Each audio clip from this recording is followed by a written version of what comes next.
so many people. It's amazing. So many people. Oh my gosh, what a beautiful space. I love seeing all your smiling faces. My name is Liz Plosser. I am the editor-in-chief of Women's Health. We are a global wellness brand that reaches almost 50 million women every single month through a print magazine, a website, as well as all of our social channels. And it is a total and complete honor to be here today with all of you and to be leading this amazing panel with women who I think of as luminaries and girl crushes and just cool, awesome women making awesome stuff happen. I want to give a super quickie intro about each of them, and then we're just going to dive right into the questions because I think you all are going to learn a lot from them. So, Lauren Qian. Lauren was a previous editor at Glamour magazine. She created her own brand, Henning, after working in the industry for over 10 years. The line was meant to provide high-quality, fashion-forward pieces for plus-size women. Thanks for being here, Lauren. And then, yes, clap for her. I will take it. Thank you. Next, we have Hildy.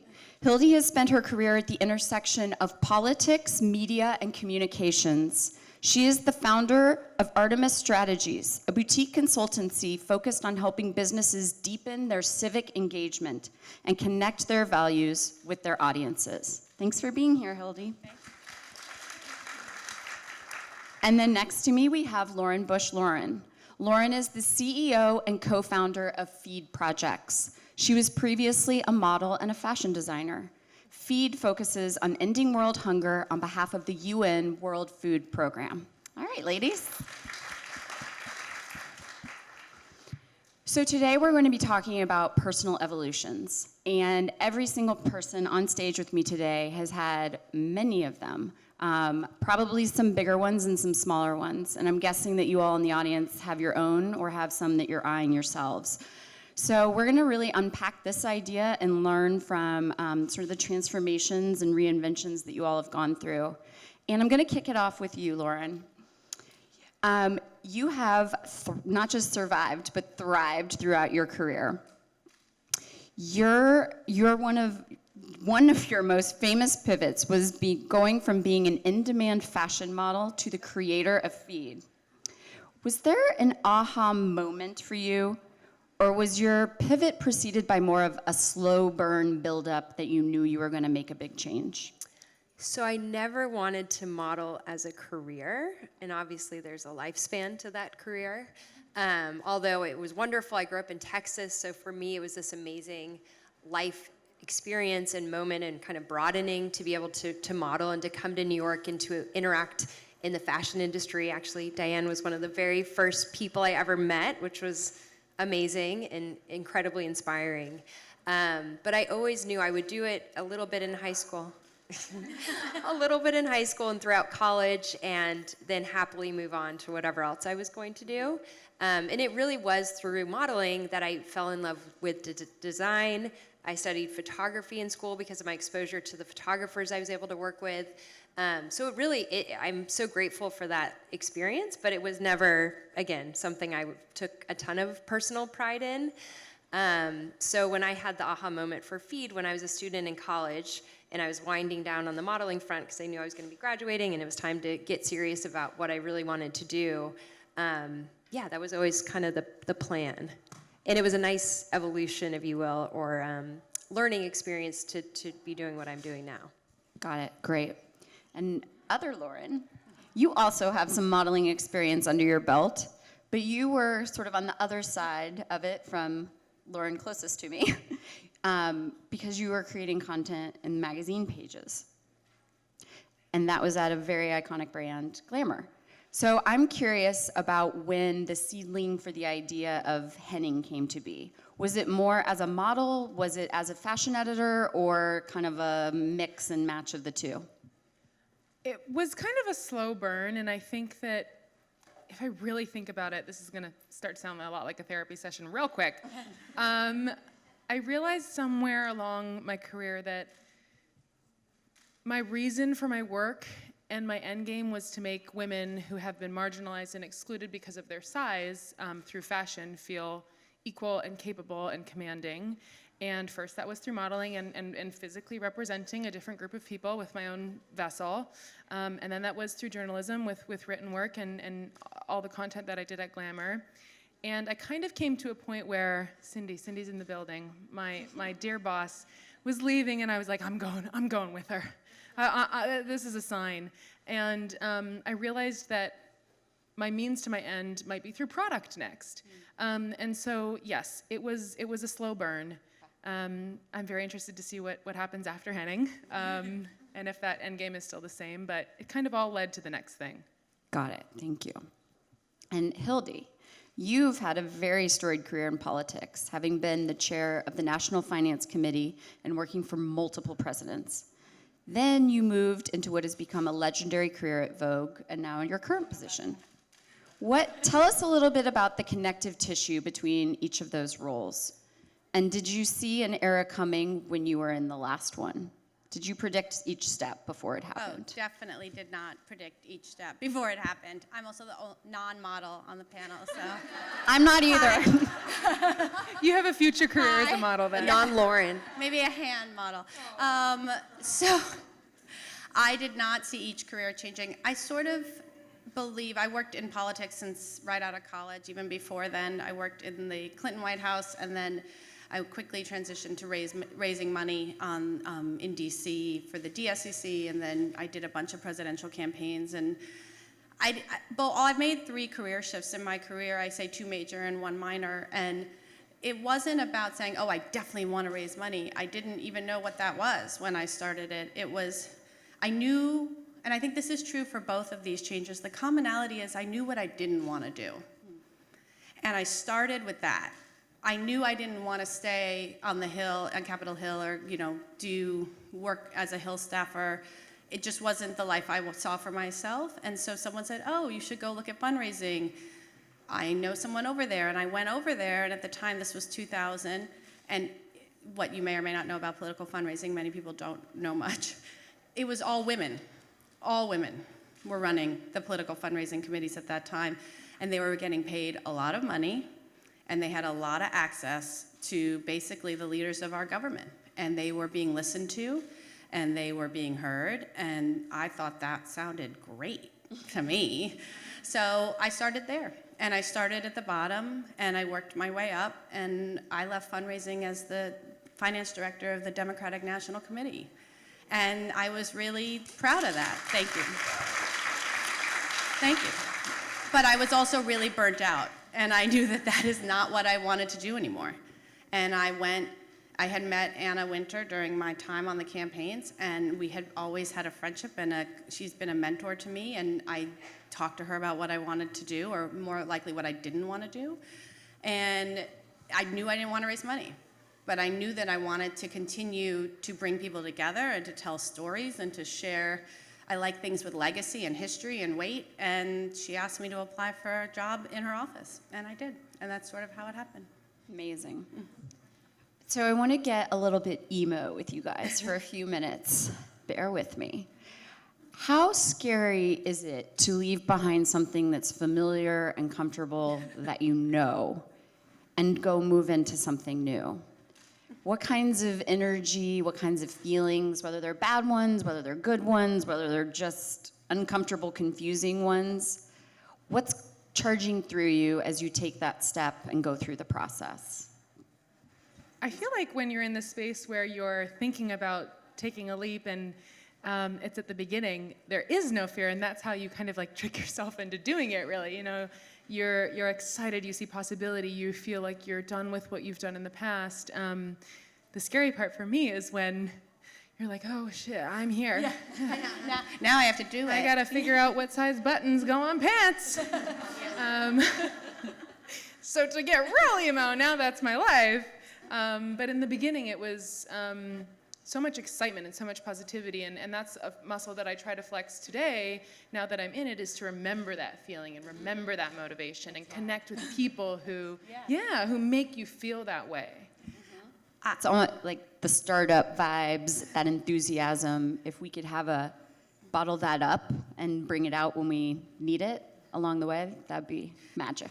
I was going to say, I always feel like it's that imposter syndrome. And I was laughing with someone earlier today. I feel like that certainly I've encountered that in every time I've switched jobs. So I've made these three, and then I opened my own business after I left Vogue. But especially going from politics to Vogue, you talk about the imposter syndrome, and especially now with my own business, I feel like everyone's going to wake up. All my clients are going to be like, "Oh, you don't know what you're talking about. We are firing you." Like that sort of feeling that everyone around you is going to figure it out. And I was lucky when I went to Vogue. I was the imposter. Like that was me. I literally had no experience in fashion. I came from politics, where the most fashionable thing was J. Crew, which is very fashionable. I still love J. Crew, so I was the imposter, waving my arms, being like, I don't know what I'm doing. And I never worked in comms before. That's the other thing. She hired me as her comms director, and I've never done comms. So that was really that motivates me. That fear can be very motivating. That feeling of, oh, I got to figure this out, or I don't, but I got to move forward from here. So that's sort of both a little more negative than you're positive. That's okay. It's real. Yeah, I really connect with what you're both saying. For me, feed is my first and only job, so I kind of don't have a lot of perspective outside of that, which on one hand is a blessing and a curse, candidly. But it is so much about what you said, we're 13 years in, we're not a new concept, we're not the new shiny thing. Ignorance was bliss when I started. I didn't know all the rules of retail, of starting a brand. Thank God, because I may not have done it. But it's been, every day I'm learning, every week I'm learning. The excitement of being an entrepreneur is that no 2 days are the same, no 2 stages of your company are the same. And that just keeps it you're constantly on your toes, and you're constantly evolving and leading, even if it's not jumping from job to job or, changing career. 100%. Just reflecting as you all are talking, I'm a little over 2 years into my role as editor at Women's Health, and gosh, it's incredible to think back on who I was and how I led the team and things we talked about and thought about in the early days. And I'm so proud of how far I've come and how far the team has come, but it's also really exciting to think about what it's going to be like in the future. 2 years from now, who are we all going to be? And when you gather so much from every job and shift and pivot that you make. Okay, so I'm also curious about kind of outside of your careers, your professional lives, because reinventions happen everywhere. Are there any major ones, transformations, stepping nimbly, zigzags that you've made in your personal lives that have been incredibly powerful for you? Do you want to kick us off, Lauren? I had 2 children. Yeah. Which changes, everything. And there's you hear that, but there's no way to truly know what that means until you're in it. And I see a lot of heads nodding. Being a working mom is a whole different situation. Your time is not only your own. For what I do at Feed, it's actually extra motivation sometimes to go to work because A, it's easier to sit at your desk quietly with a cup of coffee, but B, the mission of Feed is to feed kids. And that was always something that I felt very strongly about, but having kids and having that personal motherly, mother bear instinct towards them puts it in a whole new light. And now I go on giving trips and I visit families and I see mothers who just can't provide for their children in the way I know they would want to. And that just breaks your heart on a whole new level. So for me, personal, having kids, James and Max, beyond life-changing in the best of ways. And I think, whenever you have a transitional moment, personally, it can't not bleed into what you do professionally. True. What about you, Hildy? I would definitely echo everything Lauren said. I have 2 children, Jake and Lily, and I had Jake during President Obama's re-election campaign, and basically traveled every 2 weeks to Chicago and left him. And my husband was working in Washington, and I was the only senior woman on the campaign, person on the campaign to have young kids, and that was really hard. And it just was tough. And how do you organize and want to be as engaged as you are in your career? But it seeps in. I literally felt like I was so motivated and driven, and then life stopped when the kids were born in a way that it's just that perspective it offers you. You're like, wait, is this conference call really that important? Do I really need, am I gonna, is the world gonna end if I miss it because I wanna go give Jake a bath? But so I think that was really important to me, and that gave me a lot of perspective, and that perspective really helped me when I opened Artemis, because a lot of what I wanted to do was own my own time again. Not only did I feel like there was this ability in the marketplace to help companies do this, but I wanted to own my time. And I wanted to be able to say, okay, I want to go to Jake or Lily's school play, or I want to be at the appointment and not have to like spread some web of lies about like where I am and, I'm coming back. I wanted to be able to do that in a way that I felt was my own, and that was important to me. I love that. I'm glad you mentioned that. I've had managers where you did have to hide it and pretend that you weren't going to your kids, first Friday at school, like my son George's was this morning. And I never, ever want to be that type of leader who puts women or men on her team in that That's great position. to hear, especially at the end of school when there's like an event every frickin' day, and I'm like, And always 10 and then yes, like at 1. one, I know. You're like, really? But that's great to hear. What about you, Lauren? I don't have kids. I have a dog. She's a lot of work. That counts. I'm kidding. No. Pepper is no Jake or Lily or Jack or Max.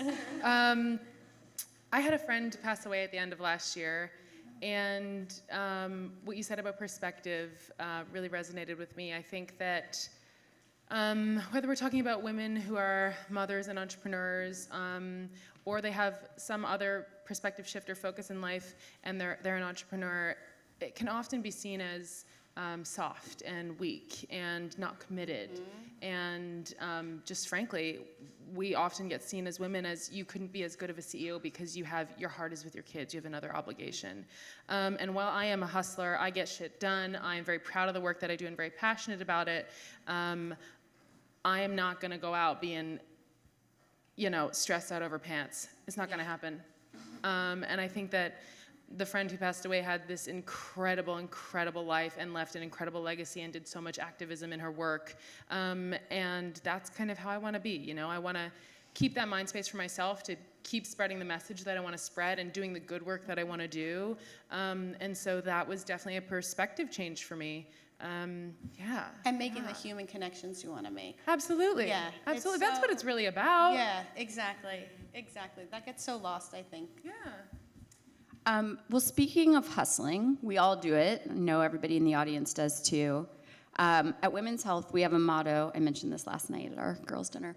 Sweat changes everything. And I truly, passionately believe that in my own personal life. I know that when I get in a workout, I feel sharper, I feel stronger, I feel more confident. I'm able to ride the highs and lows of the day in a way that I just can't if I don't get those endorphins.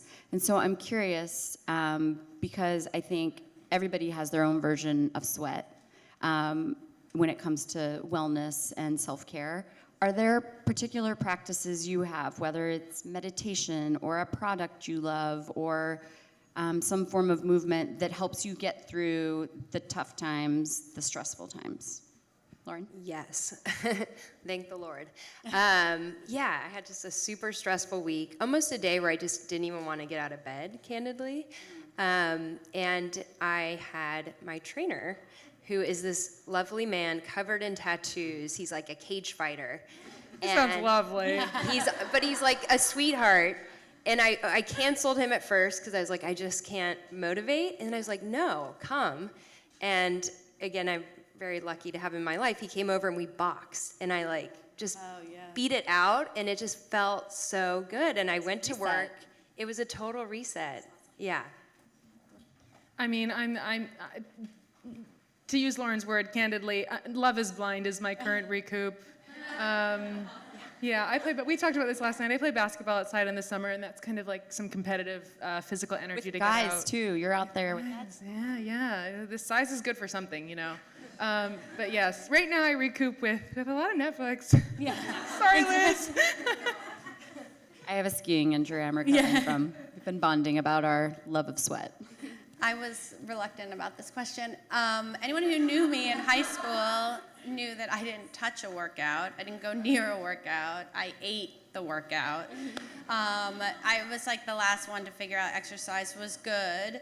Not literally until my 30s. And I was sort of a tomboy. Like, I did play sports in high school, but like exercise as a motivator, as a endorphin rusher, any of that was very foreign to me. And so it wasn't until my 30s, until after I had Jake and Lily. Actually, I used do you remember like Wii Fit? Like, that's like how I worked out. Okay, like I Wii Fit. Okay, yeah. Oh no, exactly. But I said I hate running the most, and I was like, I can't believe that I can't run. Like, that's BS that I can't run. So my husband and I ran a half marathon, and we. That's amazing. Yes. I'm never doing it again. It was the worst, but we did it. We trained and did it, and that was sort of the best. Which one did you run? The Brooklyn half. And now we do exercise, we Peloton, and I love Pilates, and that's sort of my way. And I still play tennis. So I've become more. I'm a convert. I love that. And I think, to be clear, I think your version of wellness and self-care, mine might be running, but that doesn't mean it has to be. No, it doesn't. That's the beautiful thing about it, is sort of finding what you click with. So I love that you found your own thing now. That makes me very happy. Thanks. Hildy, I'm going to stick with you for a second. I want to talk about a fear that I think a lot of young women share, that they have a short time in which they're relevant. And that once they've had their fleeting, flashing, wonderkind stage, they're going to be put out to pasture.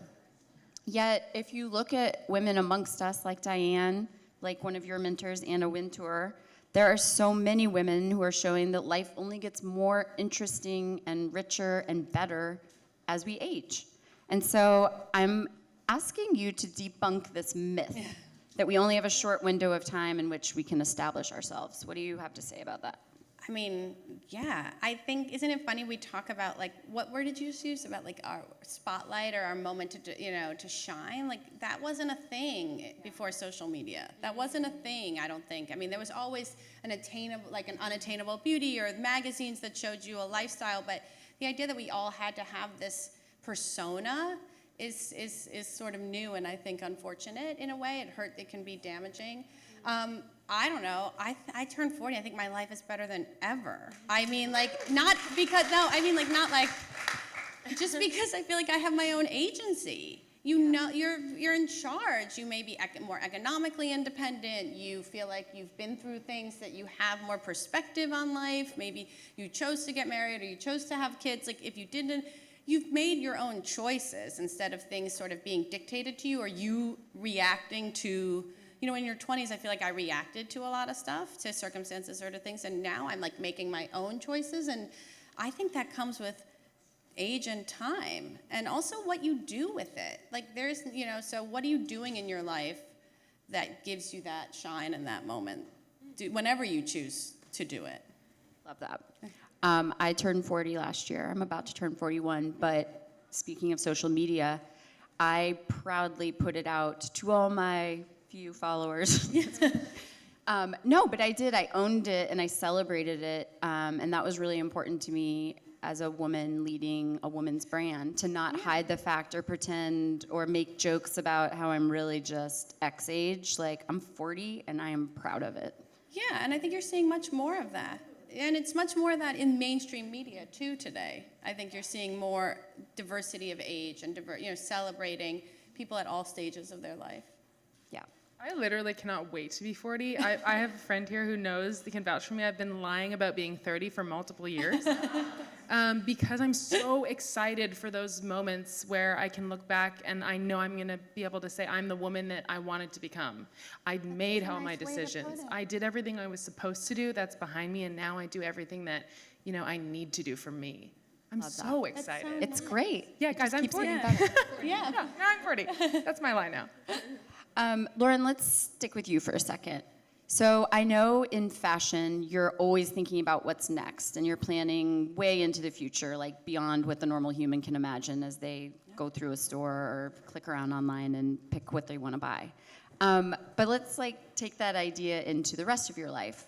What are you eyeing Like in the macro sense, what are the big things you want to do next? Is there anything you can talk about here?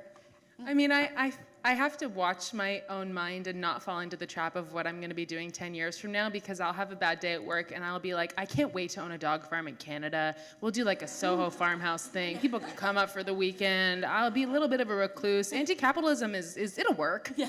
And this is very true. I'm not exaggerating. But I think in terms of what's next for now, I'm really, really trying to actively not do that, because it takes my focus away, and I want to be intentional with everything that I do in the moment. And if my career has been any clue to my future life, the slow burn stuff is the best stuff. And oftentimes when you plan big picture things, macro, as you said, things so far in advance, it doesn't go that way anyways, and you kind of set yourself up for disappointment. But yeah, in terms of fashion and what's next, I can't wait for more size inclusivity. Qian has some incredible plus-size dresses on 11 on Array that we're all very, very excited about, and for more people to follow in step with incredible brands and examples like that. That's what I'm excited for next. That is great perspective. And I'm coming to realize the slow burn is like the way to go. I like the slow burn. Hildy, what about you? What's exciting to you in the next phase of work and life? Well, I think we're in a crazy time for many, many reasons. I know Diane and I share a love of politics and a commitment to seeing good change, and many of you, I'm sure we do with many of us out here. I think 2020 is an incredible time to get engaged in your community, in your whatever you want to do to see change in your own life and in the lives of those you care about or in the lives of those in need. For me, I want to help businesses do that. I think because more than ever, consumers are asking for that. They are looking, as community is the new buzzword, they are looking to the places and the brands and the places they trust and the people they look up to help guide and to lead. And how you do that is important, and we all have a role to play in helping that. I think as trust in our institutions go down, sadly, where are we putting that trust? And we're putting it in the brands and in the media or in our consumer brands, where we spend so much of our time. And so that's what I'm excited about doing. Lauren, bring it home on this one. Sure. Oh gosh. What am I hopeful for the future? I think, yeah, it's what you said. There's so much engagement happening. It, as daunting and as fast and as furious as everything does seem. I'm going to butcher this quote, but Mr. Rogers said something like, when times are tough, look for the helpers. And I do take such solace in reminding myself and meeting those people that inspire me and who are like in the trenches every day. And what I do at Feed is hopefully supporting some of those helpers. And just shining a light, shining your light and taking from other people's lights who are truly aligned with the right intentions.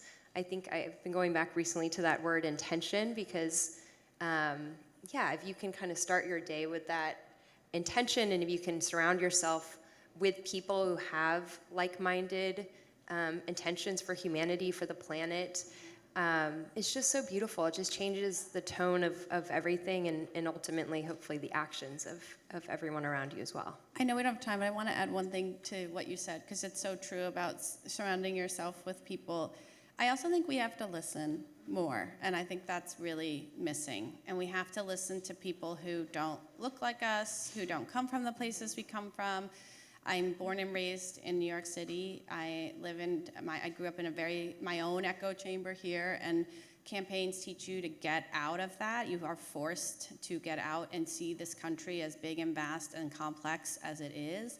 And we need more people who, with good hearts and good intentions, sitting down and having those tough conversations and saying, what is your self-interest? I'm not going to tell you what yours is. I want to hear it. And because I think that's the only way we get out of this current sort of polarized environment.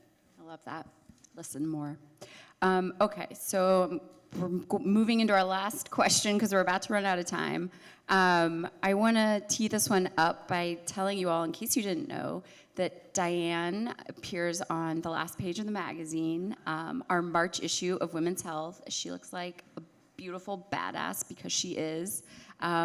We are so honored and thrilled to have her there, and the page is like sort of a collage of all these Dianisms that are so powerful, and like the kinds of things you want to scribble down and remember forever, like when she talks about being in charge and says it just so powerfully and beautifully. So thank you, Diane, for being part of that. But it made me want to ask each of you if you have a particular quote or mantra or saying or something that you keep in your back pocket or that's just kind of traveled around with you. And I'm hoping you can share them quickly. And if they inspire all of you folks in the audience, that would make me very happy too. Lauren? Sure. Mr. Rogers? Mr. Rogers. Well, that one. I think just the golden rule, treat others as you want to be treated. You can't go wrong. Actually, Katharine Graham said this one, and it sort of applies to, I've thought about it through my career. If you can find something you love to do that matters in the world, what more fun is that? And mine is, what makes you different makes you great, so embrace that. Awesome. Thank you all very much. Thank you, guys. Thank you.